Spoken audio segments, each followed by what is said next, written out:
Hey, welcome to Color Up. I'm here at Casino Quest, and we've been working on this awesome new series. If you love the game of dice like I do, we cover everything there is to know about dice with David, the master. We cover just all kinds of stuff, so make sure to subscribe to Casino Quest. We're gonna alternate these videos, so one week they're gonna be on mine, next week they're gonna be in Casino Quest. You wanna be subscribed to both of us. We'll go ahead and put a link to the playlist down below, but definitely this is a series you don't wanna miss.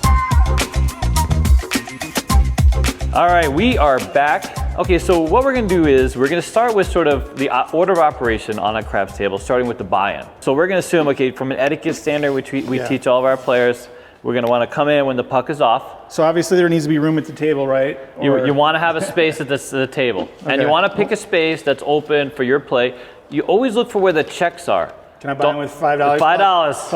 This is a 10 see if I got a little bit. Sir. Okay, I got a little more. We're going back in time. Fantastic. All right, so we're not. So go ahead and just set it down. And what I would do is, I can't take money from your hand, right? Okay, so I can't hand it to you. You can't hand it to me. I can't take money from your hand. And in that same vein, I can't give you anything. I can't give you handoff checks. I can't. So we'll have you set it down. And by the way, so you can even throw it into the cum. You don't have to have it right on the thing. So if you come up to the just table, wherever, just kind of. Yep. Does it matter? I mean, as a dealer, does it help anywhere? We want you to put it on the apron, ideally. Okay. You know what I mean? And a lot of other bets, some bets will go to the cum. We'll talk about that. All right, so I'm going to hand that into the middle, but for our sakes, let's just not lose that. You know what I mean? Then I'm going to cut out the amount of money based on, you know, whatever the buy-in is. So in this case here, let's do this, that. I bring it in, we put it here. It would end up being dropped in the drop box, and then I would cut out the checks that you need. And standard is I'm going to cut out a stack of red. So 20 red checks is 100, and as a dealer, you don't even need to run this down. So if you have all these stacks to bankroll, it sort of evens it out, and it proofs all the stacks. That's 20 stacks of red. That'll be good luck, sir. There's your $100. Thank you.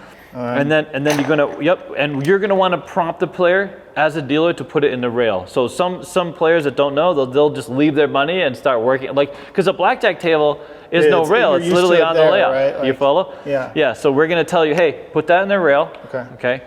And now you have your money to play the game. Okay. Now we're gonna go over sort of the order of operation. So the first order of operation is to handle change when this is off. When the button is on, you want to deal with each player in order, okay? And the way this works, it's a very sort of, it's pretty easy. So first thing is take, pay, and move, all right? Take, pay, move is the basic order of operation on the game. And in that sense, it starts, the priority of the game, the table or the base area starts on the outside and works its way in. So if you note, if you play roulette, the dealer starts on the outside when they take bets, and then they move inside. Same thing on a crap table. So the priority is odds, pass line, don't pass, field, come, place bets, and behind. Now behind though, the order actually will change a little bit. So the first thing is the casino always wants their money first. And for that, what I'm gonna do is I'm gonna lay out some bets. Let's assume a couple players, okay? All right? And when we're on the come out roll, we don't have any what's called moving bets. So moving bets are come bets and don't come bets, all right? Which are the next pass sign, the next don't pass bets, because they will move to the number and be managed by the dealer, okay? So on the come out roll, on the first roll of the dice, it's just take and pay, okay? The only exception to that is if I have bets in play, let's say someone has a 9, and there's, let's say, a lay, let's say we had a number earlier, and a come bet came on the 9, and we also have a don't pass player who went through the don't come and did a lay, okay? Let's say 7 is the roll. 7 is the roll. I'm gonna take and pay. So I take, starting from the outside, I look at my priorities. Priority 1, priority 2, I'm not gonna take this, right? Because that's a winner on 7. But I go to the don't pass, because that's a loser, and I come in here, another loser, so I work my way back based on the priorities. Now I'm going to pay. And what about as far as rotation around the table? So now I start with base to stick. When I pay the pass line or the don't pass, if it's a winner or loser, it's base to stick. And we'll get to that. So then it's stick to base on everything else. So here this is position 8, 7, 6 around the table to 1 next to the stick. Even though that there's 10 racks here, we look at it in terms of 8 positions on the table. So paying the line, the don't pass is the only exception to the 1 through 8 rule. So when you take, you went base to stick. That's right. So when I take, I go base to stick. When I pay, we're going to work place bets and come bets. We go from stick to base. All right. So here I'm going to go out winner 7. Now I'm going to save odds. so I would save odds next, okay? Because this is my next priority.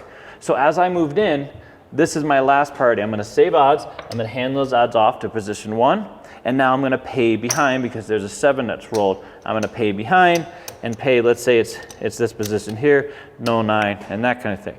Now let's introduce another scenario. I know there's a lot of information. We're gonna introduce another. We're gonna pretend we have a few don't pass people, just so you can see sort of how this plays out. Let's say the point is already 10, okay? I have odds. I have a person making a come bet, person making a DC bet. Okay, and I have, let's say, a couple field bets, another come bet, this type of thing. Okay, in this scenario, take, pay, move is sort of, how this plays out. There's only one exception to this rule. So it's take, pay, move, TPM. Okay, so let's say a 9 was to be the call, 9, okay? Starting from the outside, I work with my priorities. Is there anything to take? No. There are no losers on a 9, right? Right. Now I go back and who do I have to pay? So starting from the outside in, which obviously a 9 is center field. I pay the center field then. Then I move, take, pay, move. Starting with the DC is the first one I move because, again, it's about game protection. I want to get this money squared away so I don't forget it. I'm not leaning over here and being, forgetting about this or giving a person an opportunity to make a bet or post a bet here, right? Then I'm moving the come bets on 9 in the order from stick to base, in the order that they go, 1, 2, 3, 4, 5, 6, 7, 8. All right. So this is the part that I'm getting confused a little bit because the one we're going that way, and now so. Only moving when you, bets. Yep. Only on a loser or winner. Only on a loser or a winner, a loser or a 7 out or a winner point, okay? Or a 7 winner, or you know what I mean? Only on the losers and the winners do you go from base to stick. Everything else, stick to base. Okay. It's position 1, 2, 3, 4, 5, 6, 7, 8. So then I move this one on. Also, let's say this is position 7. Now you notice I'm keeping everyone in their correct position because now I need to remember who's who, and I need to make sure I pay their bets correctly or I interact with their bets correctly, right? So here's position 1. So once I'm done with bringing these bets on, the next thing I'm going to do is I'm going to prompt my players. So I want to be a full service dealer. I want to sell the odds. Would you like odds? Would you like a lay? So this person, maybe they come down with odds, okay? And now, if they want to come down with odds, we know 3, 4, 5 game, up to $20 odds. What I want to do is a lot of players will they'll set their odds back here maybe, or they put their odds in the field. What I want to do is I want to get them to put their odds right here following wherever they had their come bet. Because if they leave it in the field and I'm not the best dealer, now I think it's a field bet. Right. I leave it there, miss a roll, it's a field bet. Over here, I'm just working way too hard for this person. You know what I mean? So it's like, I want that movie, please, for the love of God. So like, you'll see me on my game. I've trained all of my players to literally do that. So if they can stay ahead of the action, which I don't expect everyone to stay ahead of the action, but if you just drop your odds right on your flat bet as you see the roll, then I can just whoop. But done. Oh, okay. You know what I mean? I can just pull it on, and now you got your comeback. Now there won't be any question about what was the flat or anything as long as it's as long as now, if you do this, now there's a question. Yeah, you know what I'm saying? Like we don't want you to do that. You notice it's funny because when a lot of people when they try to lay the don'ts here, we'll get back to that in a second. But you saw it, the camera saw it. There was that's it there, and then you'll see people do like this, just heel it off, and then boom, I move it right on. You see? All right. Now let's say this person, the DC bettor, and this is why it's important to move this money and pay attention to who's in the DC. Okay. We're training them to work out of this box. So the same way that the come bet player is going to put their odds there in the come, the DC person is probably going to put their lay money in the DC. The better bet though is if this is a flat bet and it goes behind the next number. If you forget this and an 8 is rolled, they'll be happy to put this behind the 8, right? Because once you get past the 7-11, this is a good bet in your favor, the flat bet. You follow? So that's why as a dealer, if you have someone coming through the DC, you need to pay attention and move this lay over and clearly designate it as a lay. Now you notice the cap. So this is called capping the odds, right? So we move it forward of the bet so that you can tell clearly away from the dealer. Away from the dealer. So all the caps are put forward and away from the dealer. So you'll know when we get to place bets, we'll show you that as well.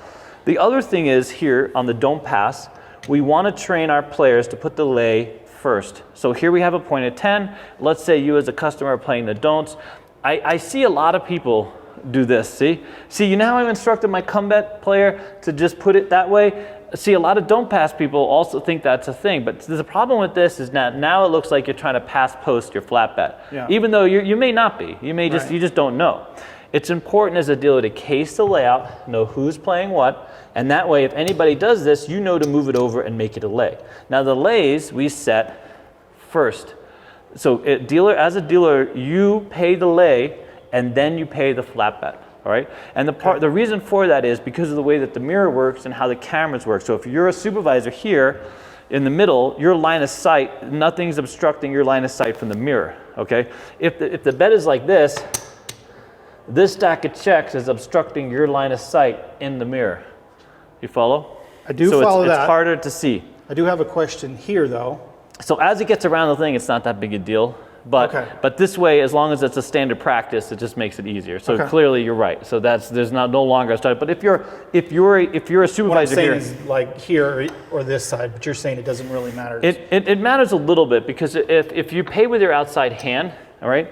If you pay with your outside hand and you pay this first, it is a little harder to see this on the box, sitting on the box. But the order of pay is always the odds and then the flat. Oh, odds and then the flat, the lay. The same thing with the pass line. Okay. If you win on 10, I'm going to pay your odds first and then work my way in, right? Okay. If I pay the pass line first, my hand's in the way of what may or may not be here. You see? So if I'm looking from there in the center position, I can't see what's going on behind. But if I start with this, I can see that I paid that first and then moved on. You follow? Good. So another sort of game protection, a game protection area. All right. So let's roll this out again and let's show you. Okay. All right. So let's say this person put a 9 here, and now let's do the come bets. We'll roll this back. We'll have 2 come bets, and then we'll have our DC better. Okay. So now again, we haven't introduced the place bets. You know what? Why don't we do that? Why don't we say this number 4 person here has a 6 and 8. 6, 8, 5, and 9, 22 inside, okay? All right, so you can see, oh my God. This is another thing. This is why we practice checks, cutting checks. Okay, here we go. You briefly went over it, but you said position 1, and I kind of, this looks like a table, like goes around the table. That's exactly right. Okay. Yeah, so think of this, that's exactly how we teach our dealers as well. Think of this as the table. 1, 2, 3, 4, 5, 6, 7, 8, and guess who this is for? That'd be me. I'm kind of in That's there, the dealer. No one here. Yeah. I see. 1, 2, 3, 4, 5, 6, 7, 8. Now, this is a 9-spot table. The person who did this layout probably thought of this as a spot for player 9, like if you actually happen to have 9.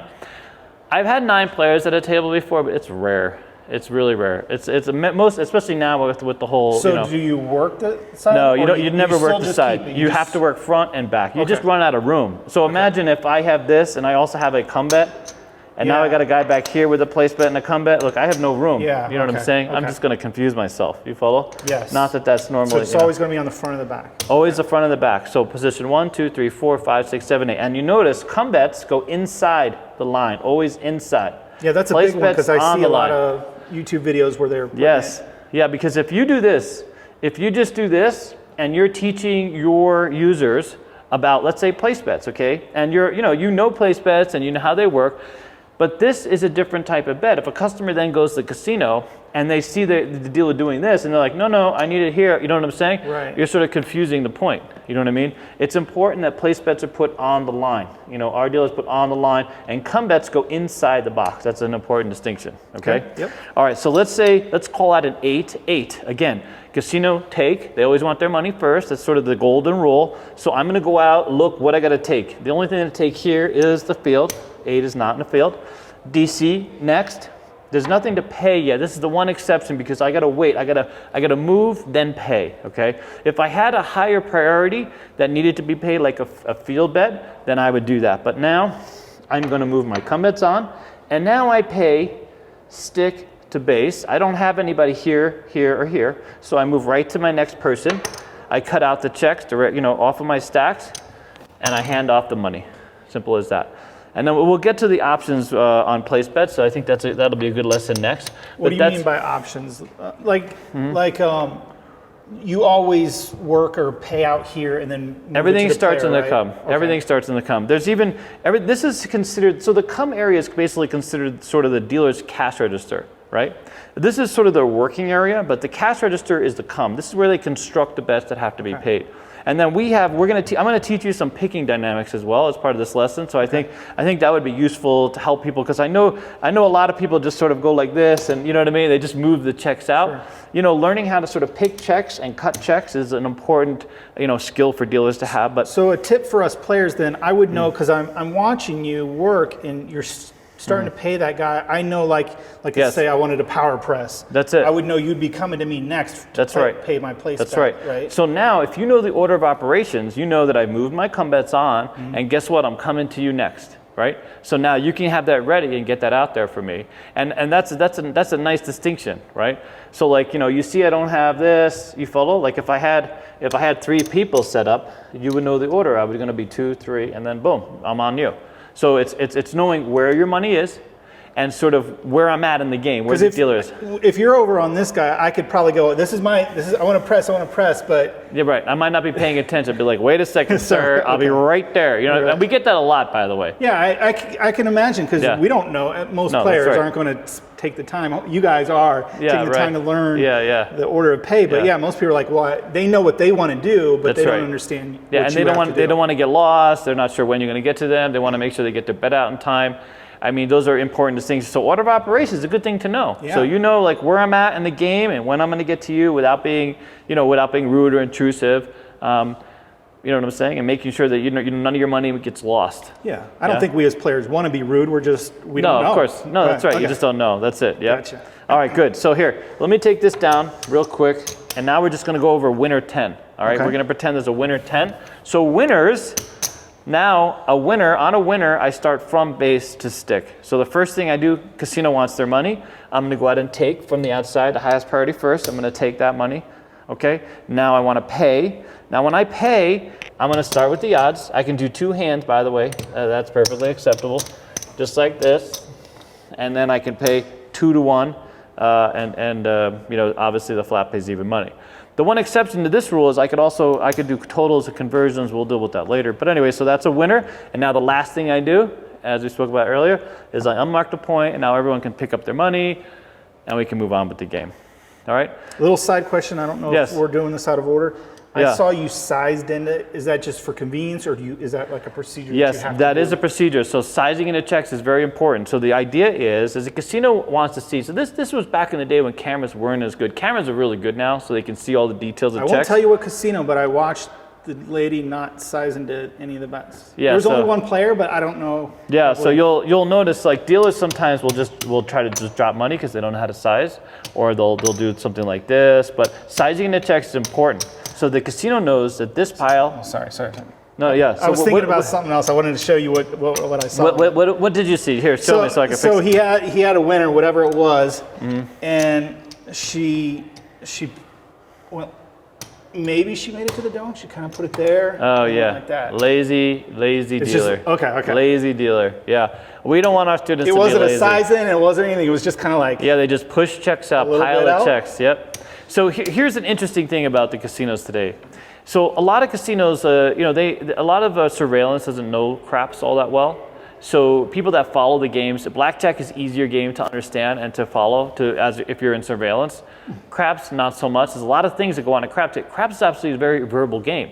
On a blackjack game, everything is hand signals, so the camera can see, I want a split, I want a card, you know what I'm saying? Sure. So on a craps table, you're telling me something. So let's say, for example, you have a $10 bet on the line, and you have $5 C&E, okay? You have $5 C&E. Here, we're gonna get back to the scene. Let's deal with the surveillance question. So let's say you have 10 on the line, $5 C&E. You know what, here you are, sir. Here's $5, I'm leaving you up on your $5 C&E. The camera can't make the connection. Okay, there's just no way. Maybe there's multiple bets. It looks like I shorted you, right? Yeah. But I didn't because I left your C&E up. You know what I mean? Yeah. Maybe it was something else. But so this is what happens. So surveillance sort of gives up at some point.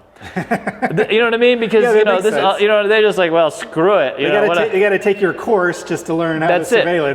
They can't call down every 5 minutes and then you're like, dude, he had a C&E. I kept him up on the scene because it's a very verbal game, but they can't hear what the hell you're saying. You follow? Yeah. All right. So what we do is here's what we do. We teach our dealers to pay the bet, size in, and we'll get back, and then take the money and put it back up. So now you clearly paid and collected the win. You kept them up on their bet. The thing about sizing in is this: when you size into the bet, you clearly are paying correctly, right? Everyone knows you're paying correctly. If you separate the bet and just leave a stack of checks, you know, my eyes are a little older. I don't always see correctly. From a distance, that could be the same amount of money. You know what I'm saying? Like, you know, down to whatever. So like you picked that up real quickly and no one knows any better. Now I've just mispaid you, overpaid you, underpaid you, whatever the case is. If I size into the checks, everybody knows I paid it correctly. You know I paid it correctly. I know I paid it correctly. You follow? And the cameras back in the day, that used to be the thing. They cared about this stack and this stack being equal. You follow? So everyone knew this could be a stack of, you know, bananas, chocolates, you know, pumpkins, whatever the case is, as long as they were equal stacks, it was the right payout. Okay. And it's also about game security.